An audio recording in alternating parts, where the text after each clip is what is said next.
Que va-t-il se passer en Afrique avec Donald Trump à la présidence des États-Unis? Voici ma première analyse, même s'il n'y a finalement pas grand-chose à dire. L'Afrique ne figure pas parmi les priorités de Donald Trump, à l'exception de l'Angola, du Kenya et d'autres pays africains, mais aussi à l'exception notable de sa reconnaissance de la souveraineté sur le Sahara occidental en décembre 2020, en échange de l'ouverture par le Maroc de relations diplomatiques avec Israël.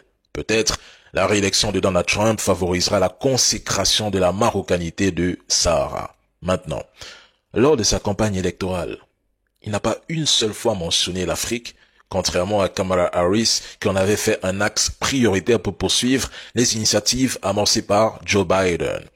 La politique étrangère de Donald Trump est davantage orientée vers le Moyen-Orient, l'Ukraine et la gestion des relations avec la Chine, la Corée du Nord, Taïwan, l'Iran, Israël et la Russie.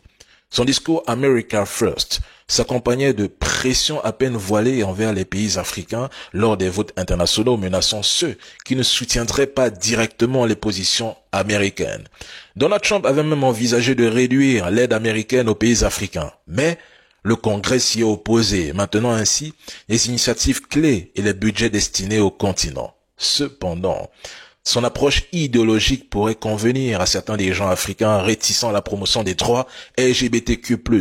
Donald Trump a exprimé son intention d'interdire la transition de genre et de restreindre l'éducation sexuelle, libérant ainsi certains États africains des pressions exercées par Joe Biden dans ce domaine.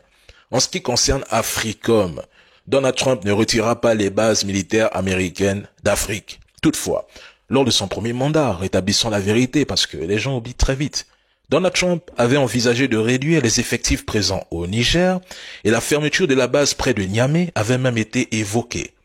Dans le projet 2025, un document de 900 pages élaboré par Heritage Foundation pour guider ses actions, l'Afrique est brièvement mentionnée pour la reconnaissance du Somaliland, région autoproclamée de Somalie, mais sinon à part ça, Donald Trump n'a jamais calculé l'Afrique. En fin de compte, le non-interventionnisme de Trump dans les affaires intérieures africaines pourrait favoriser l'autonomie des dirigeants africains progressistes, leur permettant de diversifier leurs partenaires économiques stratégiques.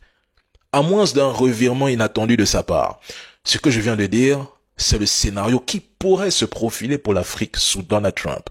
Bon, qu'il soit raciste ou qu'il n'apprécie pas les Africains, peu importe, mais nous ne sommes pas venus sur Terre pour mendier l'amour.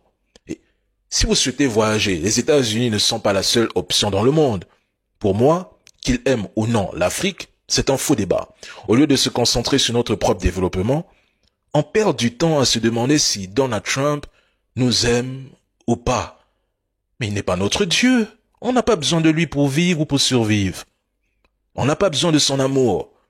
Qui nous aime pas. Mais vivons notre vie, développons-nous. L'Afrique a du travail sur la planche. N'est-ce pas le plus important? Bonjour la famille, j'espère que vous allez tous bien. Si vous êtes nouveau, n'oubliez pas de vous abonner à la chaîne et activer la cloche des notifications. Merci.